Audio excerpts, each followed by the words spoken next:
Hey crafters, the holidays are on their way, and although this year feels pretty weird and is not going to be as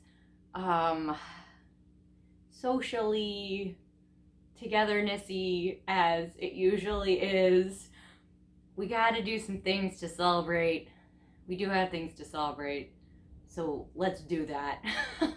One way that I'm trying to get into the holiday spirit a little bit is by planning craft projects. Obviously, I'm definitely working on some projects for gifts and decorations, and I'm working on some videos so I can share some of those with you and hopefully get you inspired to get your crafty DIY gifter persona on. We'll be sharing some of those soon. And then I also want to do a little bit of holiday sewing. I'm hoping to start it before things get a little too crazy and I talk myself out of it. Speaking of talking myself out of it, okay, I have a ton of fabric and I have to do something with it. I got, a whole bunch of flannel at Joann's. This was on the discount table, and it's actually quilter's cotton, so it's pretty thick, but I'm still hoping it'll work out okay for this dress project I'm envisioning. Here's what I'm thinking.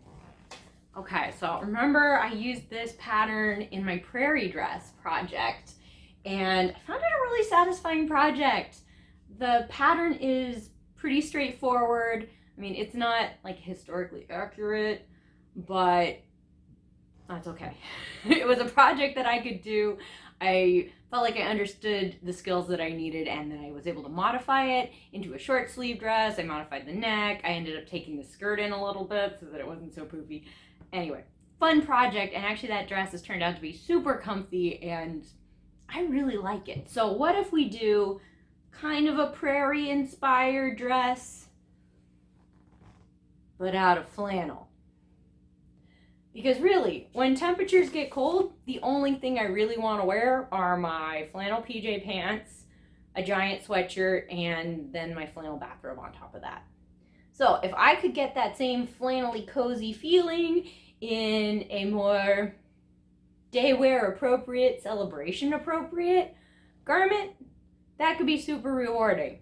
And nobody would have to know how comfy I was.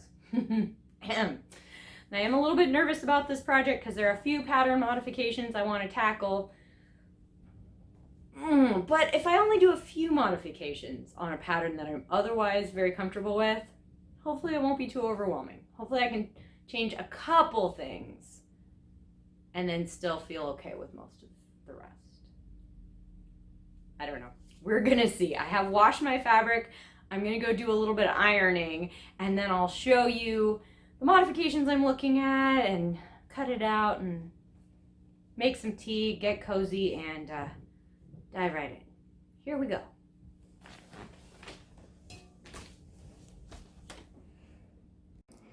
All right, you guys, so I am hoping to modify this pattern by adding a button placket down the front of the dress instead of a zipper in the back, as the directions normally say. So I got a little work to do.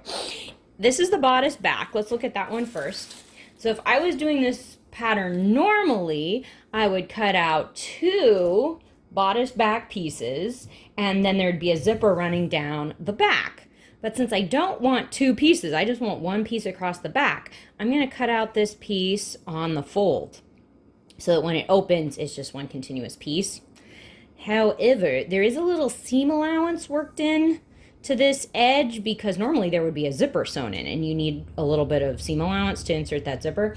So I'm going to need to take this edge in. I'll probably just end up kind of like folding it over a little bit. I think it's about a 5/8 inch seam allowance on this one. I'll double check the pattern, but I'll need to kind of reduce that just a little bit. I mean, this is just an estimate, but just a little bit across the back because I don't need that seam allowance.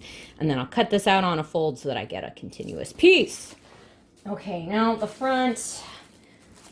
I'm kind of trying to figure out what I'm doing with this one. Normally, the front would be cut on the fold to create, a continuous front piece, but I want 2 panels instead. So I'm going to cut out 2, but I need extra room for the button placket, so where the buttons go and then the buttonholes, and they need to overlap a little bit, and then I need a little extra fabric to kind of roll the raw edges under.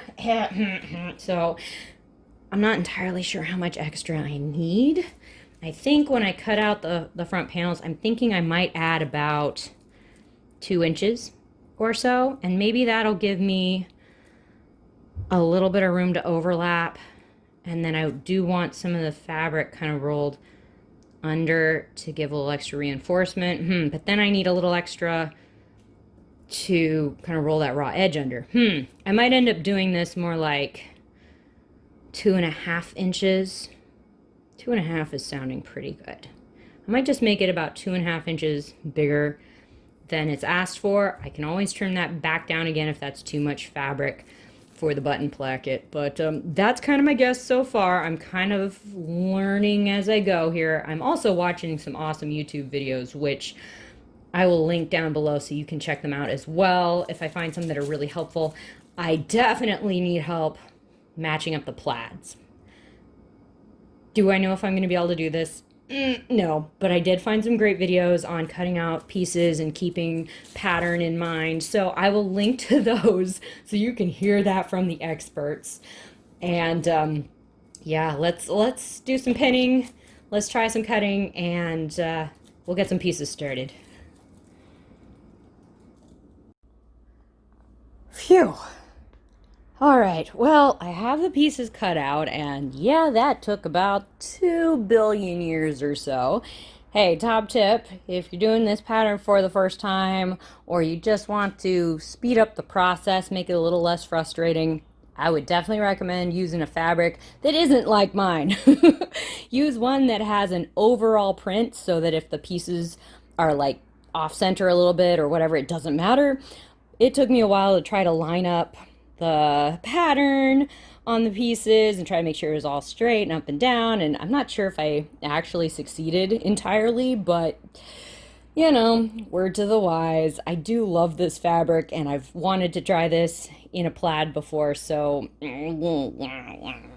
anyway, worth it, but took forever. Let's see what we've got. And of course, it was freezing this morning, and now it is quite warm in here, so much for cozy clothing.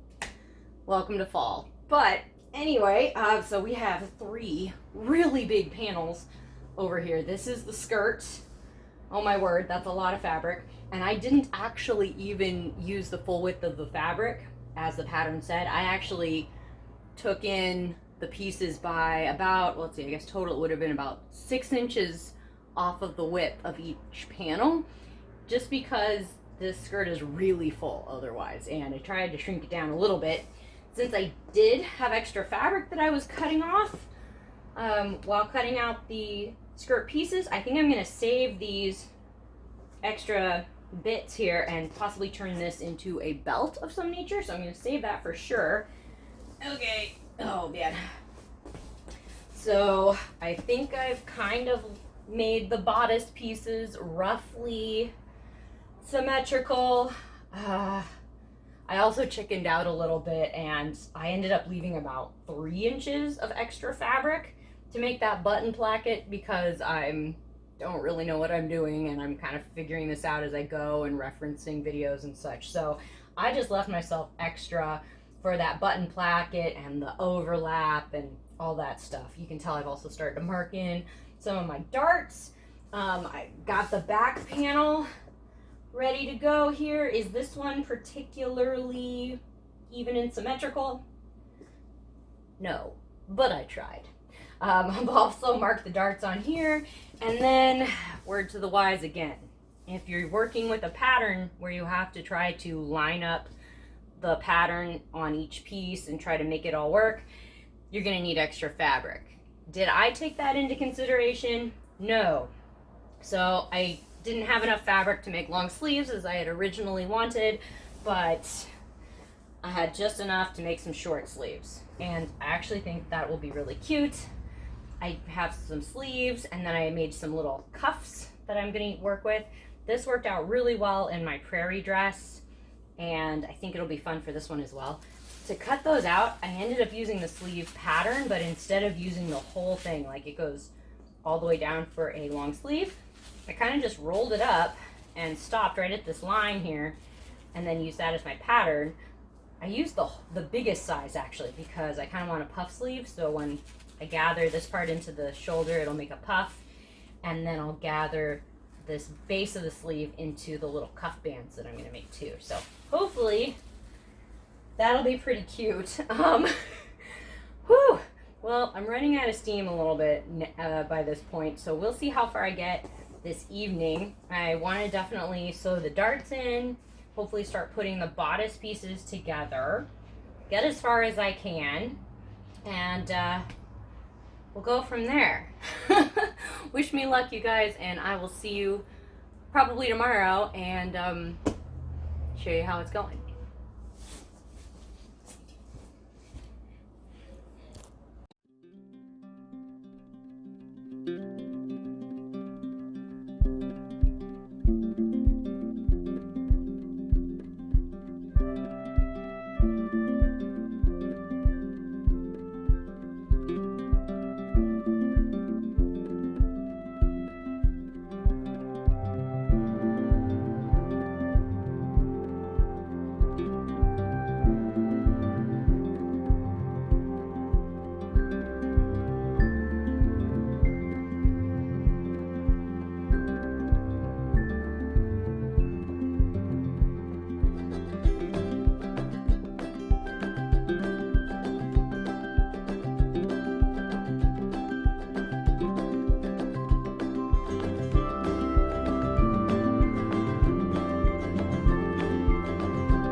Okay guys, so I've sewn up the darts and I kind of started sewing the bodice together. Whoa, so hard to see.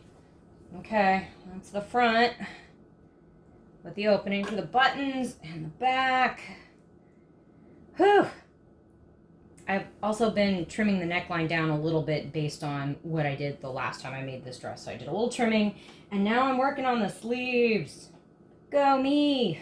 So I did some really gigantic stitches all along the top of the sleeve, and I'm going to use those basting stitches to help me gather it. So I'm going to get one of the threads and kind of pull and then scrunch. Try to get that pull and scrunch going all around the sleeve, and I can do it from the other side too, because I didn't backstitch on these threads. I left them loose so that I could pull on them. All right. So yeah, there you go. So we're gonna have a little gather going on. My next step, I gotta sew the bottom of the sleeve closed, so then I have a cute little puff sleeve, and then the gathering will help me fit this into the armhole, so I can keep adjusting this. I might not actually have to gather them this much to fit them into the armhole, but yeah, let's sew the sleeves closed, pin them into the armhole. Keep working on the gathering to get them to fit, and we're one step closer. Woo!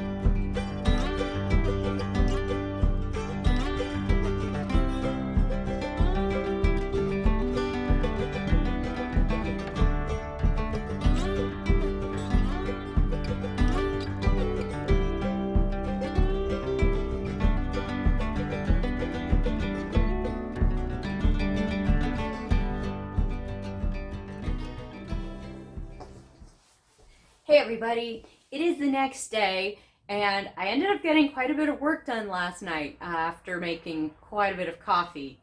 But let me show you where we're at and what's been happening. So over here, all this fabric is the skirt. There are 3 panels stitched together to make this skirt. Whew! All right, well, we'll talk more about the skirt in a second. Let me check in with that in a moment.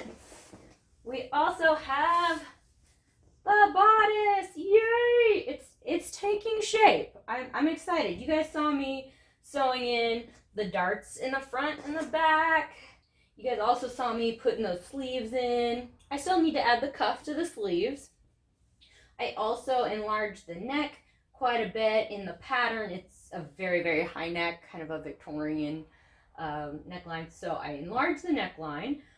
And then I started playing around with this whole placket for the buttons in the front. Now remember, I had added about 3 inches extra to each piece of the front to try to give me a little extra wiggle room. I also wanted to be able to fold the fabric under to reinforce the area where the buttons and the buttonholes go and such. So let's see. On both sides, I folded in about 1/2 inch and stitched that down to take care of that raw edge.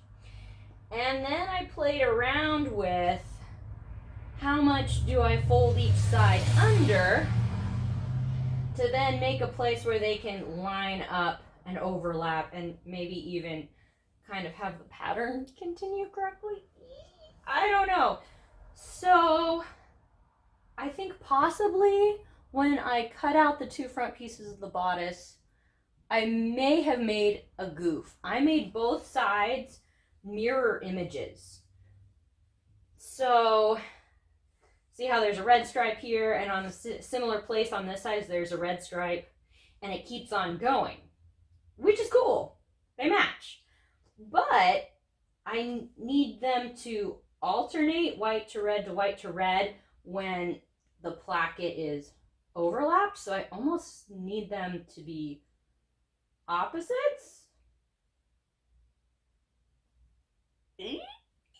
But since I allowed enough fabric, and since I'm okay with adding some extra fabric here in the bodice, I think it's going to work out. Let me show you. After a whole bunch of fiddling around, I figured out if I roll under this side about 1 inch, and you can tell I also have some interfacing in here. That's what that white stuff is. That's just to reinforce. But if I roll this side under about 1 inch, and I roll this side under about 1.5 inches, since my plaids are about 1/2 inch per color, that then allows me to have kind of an alternating color when I overlap. So I think we're going to do about that, and then it's roughly centered, and we're roughly the same, similar, almost sort of kind of mostly distance from each dart. I think that's going to be fine. I'm going to be okay with this. So this is kind of how they overlap under here. I'm going to have to work hard to make sure the buttonholes are roughly centered and such. The center of the garment would have been technically right about here. Or then on this panel, it would have been right about here. So since my buttons will kind of end up being like right in the middle, it seems like I've added basically 1/2 inch on each side, on each panel. So I added about 1 inch to the total width of the bodice. But I'm okay with that. If you're working with a very specific fit, that would be a problem. But since I actually want a little extra room in the bodice just to make sure buttonholes and such don't pucker and pull going over the boobage area, that totally works for me. And I know this isn't entirely even under here, but I'm okay with that too.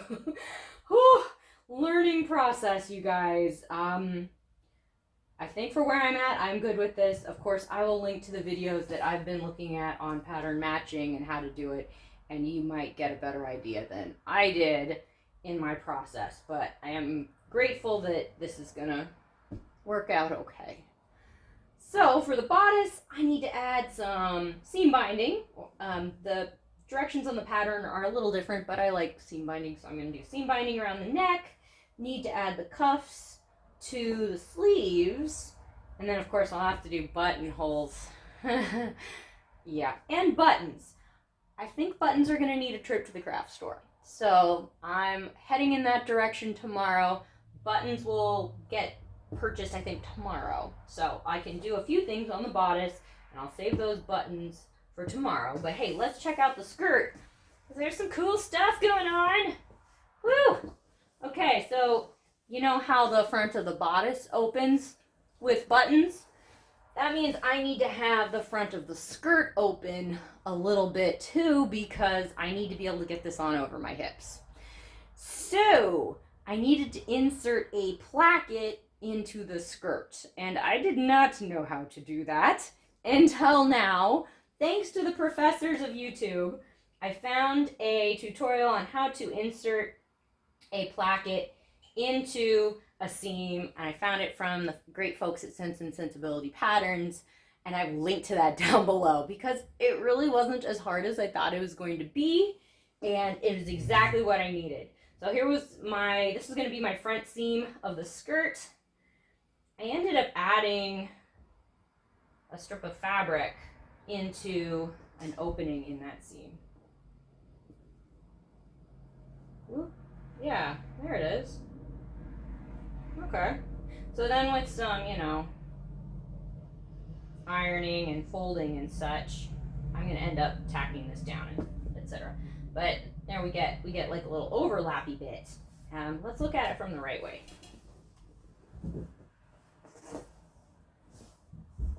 All right, so this will be the front of the skirt.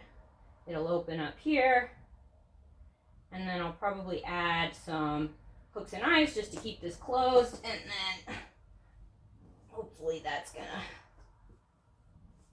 line up. Ah! Whew! Thank you to the professors of YouTube for helping us learn this stuff, because that was definitely a new skill for me, and I'm excited about that one. So you already know what I need to work on the bodice. On the skirt, wow, whew, it's a lot of fabric. I need to gather all of this fabric until it matches the width of the bottom of the bodice so I can stitch them together. So I'm going to be sewing 2 lines of really big stitches across each panel. And there are 3 panels in this skirt, by the way.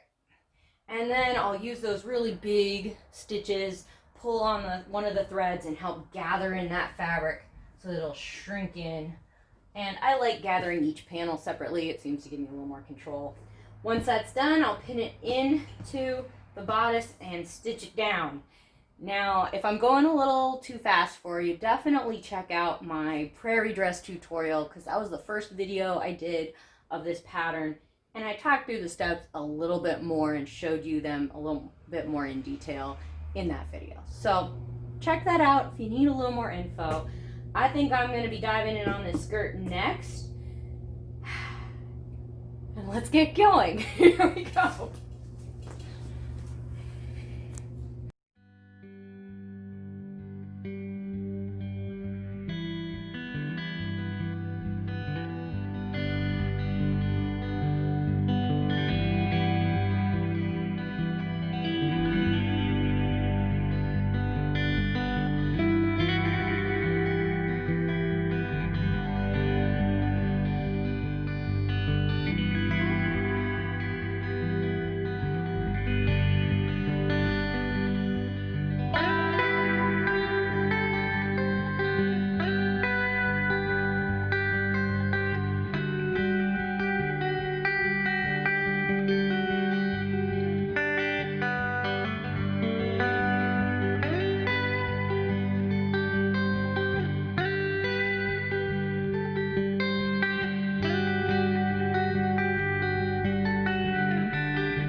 Well, here's an update on the neckline. I'm using single fold bias tape. The pattern calls for making a facing around the neck. That would be cool too, but I just like bias tape, so that's what I'm going to use. I've pinned some of my bias tape to the outside of the garment, and it's a little bit hard to see, but I stitched in that top ditch. Stitch in the ditch! Of course, I rolled over my edges to try to get that there, and then stitched in the ditch all the way around, and of course, I'm going to fold it over my end on the other side. And now that that's done, I'm going to fold this over and bring the fabric with it until it's hidden underneath. And it's going to look like this on the other side. Woo! Pretty! And then I'll pin that down and stitch kind of close to that edge all the way around, and then I'll have a nice finished edge on the inside and a nice finished edge on the outside. And of course, if that's a little too quick and crazy of an explanation of single fold bias tape, just look up a video on YouTube, how to put on single fold bias tape, and they'll talk you through it, maybe explain it a little better than I'm doing. It's not that hard, kind of once you get the hang of the process, and it can make a nice edge for you. So I'm going to get to doing some very careful pinning and some careful stitching, and hopefully that will be all good to go. Next step will be those buttons. Woohoo, guys, it's coming. It's coming along. We got some buttons all picked out. I've been using my ruler and some of my disappearing fabric pen to mark out some spots for some buttonholes. I think that's my first project. Got out that buttonhole foot for my machine. So that's gonna take a little bit of time, but I'm gonna do that next. Then I do have a little bit of hand stitching to do. I'll probably need to maybe do like a hook and eye here on the skirt placket. We'll see on the inside. Still deciding exactly what I want to do with that. Also want to do a little bit of tacking just on the inside to keep that down in place until I got the seam binding on the neck. So that's good, but I do still have the cuffs for the sleeves. I'm going to just tack those down on the inside. I have hemmed the bottom of the skirt already, so that's done. Oh, and of course I'll have to hand sew on all those buttons too. Why did I want to do buttons? Whose choice was this? Yeah, that's me. So I'm going to make a cup of tea, get comfy here, and just buckle down, get this thing done. We can do it.